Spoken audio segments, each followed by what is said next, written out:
Hi, welcome to Monsters and Makers. I'm Chris Wyatt, and my first car was a silver 95 Volvo 850. Hi, my name is Andrea Hayes. Welcome. My first car was a Volvo station wagon, 245DL Seafoam Green. Hello, my name is Kim Douthit, and I'm a public transitor.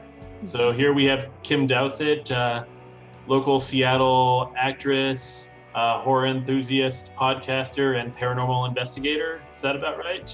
Yeah, that's most of it. Yeah. So tell us a little bit about yourself. So my background was primarily theater, and as an actor, I got into a little bit more film acting and television acting. And then moving here, I do a lot of educational stuff. I direct a lot of educational theater, and I direct some teen horror films each summer that are super, super fun. And when I moved to Seattle, I got involved with Spooked in Seattle as a tour guide and paranormal investigator, ghost hunter, as well as their resident true crime expert. For those who don't know what Spooked in Seattle is, you want to give a little...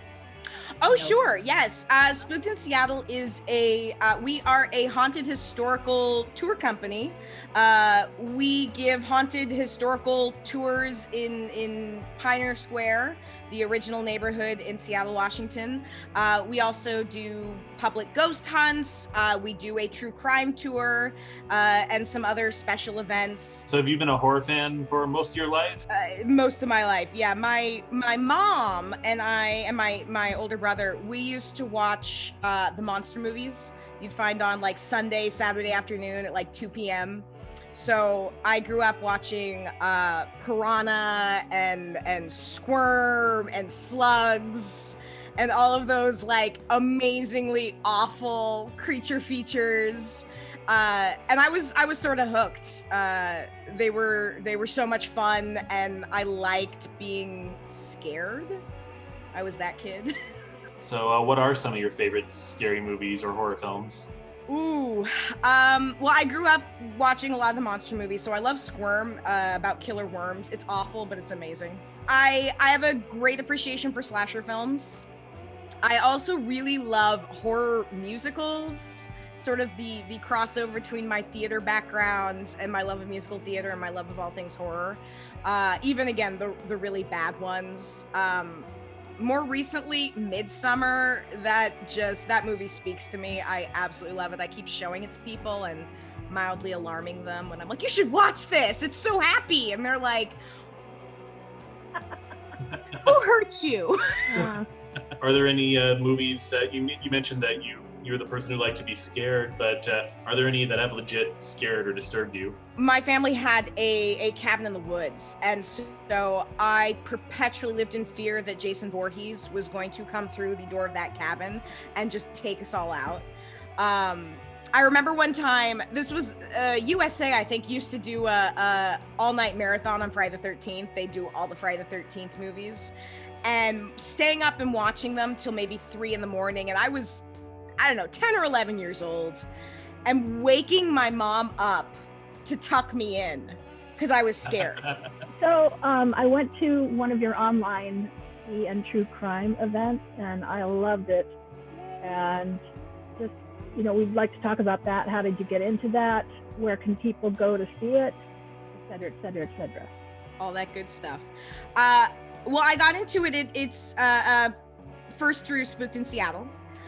It's been at least 2 years, I think, since we started them. It was definitely pre-pandemic, where, our murder tour was taking off, and we were trying to think of other ways we could bring in more true crime enthusiasts, because there's a lot of them. True crime is very hot right now.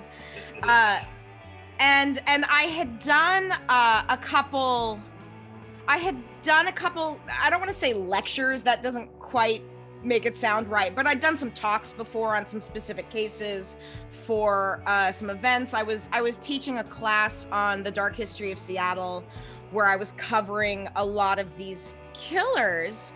And so I went to my boss and I was just like, hey, what if we did like, and it's winter time, nobody wants to be outside in a Seattle winter. It's wet, it's gross.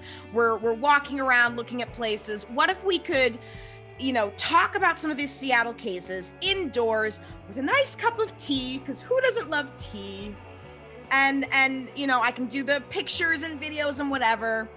And so it kind of started as a way to help us out in the wintertime when nobody wants to be outside. How do you get the crime photos? Because some of them were pretty graphic, and you did warn us, and it was okay. But it's like, wow, where did you get those? How did you come about those? I have a lot of different sources I go to when I'm looking for crime scene photos. Some of them, you'd be amazed how many are just on the internet now. They're just out there. In fact, some where you're like, wow, this probably shouldn't be this available, but there it is. Books too, I like to use, if I can find a book on the topic, or 2 books or 3 books, then I like that as a source, because you've got somebody who has hopefully vetted a lot of the information already. Because the thing is, especially with historical cases, a lot of misinformation makes the rounds. And I try really hard to dig through the things that get reported versus where the truth is. Newspaper articles, I go through a lot of old newspaper articles. I go through, documentaries. Sometimes it's me taking a screenshot in something because they got access to a police file. Sometimes you can find FBI files are available, or police files are more readily available. So how do you choose the murders and true crime that you choose to talk about on Tea and True Crime?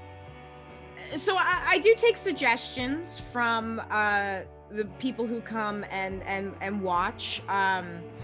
Sometimes it's, cases that I've always found really interesting, or I did one on Juana Barraza, who was she's still alive, but she's in prison. A former female wrestler, serial killer out of Mexico. And I had never heard of her. And as soon as she came across my radar, I was like, I cannot not talk about her. What are some other things you've been working on? We just started pre-production for this year's Summer of Horror, which is the trio of teen horror films I'll be directing. We usually film those. Each film we get a week to do, and starting in, I think this year we're starting in July. And so that's exciting. I love filming it. I have a whole new batch of crazy teenagers who are just like, oh, I can't wait to film the horror film, and some last year who I dumped a lot of blood on, who are like, I can't wait till you dump blood on me again. How do teens watching this get involved? If you are a teen and you want to be involved, it is through Youth Theater Northwest, which is located on Mercer Islands. We film mostly on Mercer Islands, a little script dependent. We've done some stuff in parks. Sometimes we're on campus at the theater, depending on what we need. We're filming all outdoors again this year because of COVID, but we were able to do it last year as well. So you can go to youththeater.org if you are a teen interested in maybe signing up for auditions. We also have coming up in the spring, although I don't have an exact start date yet, the return of our horror film discussion for teens. So we do a weekly class where we screen a horror film, we watch it together, and then we talk about it. And we're going to be focusing on slashers for the next one. So I'm pretty excited about that. Anywho, really quick, just a slight change of subject. We've talked too much about serial killers and true crime. Let's go to the after the kill. Let's talk about your paranormal investigations. Pacific Northwest loves its ghost stories. Mm-hmm. Loves its scary stories, but loves its ghost stories. And so I always liked ghosts. I loved the idea of, I really wanted my house to be haunted when I was growing up, and it wasn't, and I was very upset about that. I think I grew up in a haunted house. It's been in books and everything, so yeah. Ooh, that's a legit haunted house. A legit haunted house, yes. When I was living in the UK, though, I had like, we went to a lot of these again historical haunted spots, more so than I think I'd ever gone to before, and I started learning that like, oh, people don't just people like ghosts, but there's also people who are trying to figure them out. And so I started doing some research on what it meant to be a paranormal investigator and ghost hunting and how one gets involved with that. When I moved to Seattle, I joined a GHOST, which is a ghost hunting group here, stands for Advanced Ghost Hunters of Seattle Tacoma. It's the sister organization of Spooked in Seattle. My boss at Spooked is also the head of a ghost. One of my bosses. But we do regular investigations on the USS Turner Joy. Last time I was there, I was in the bathroom, and the bathroom is one of the known like haunted spots. And I'm washing my hands, and there's a shower in there, and all of a sudden the shower just turns on. And there was another investigator in there with me, and I'm like,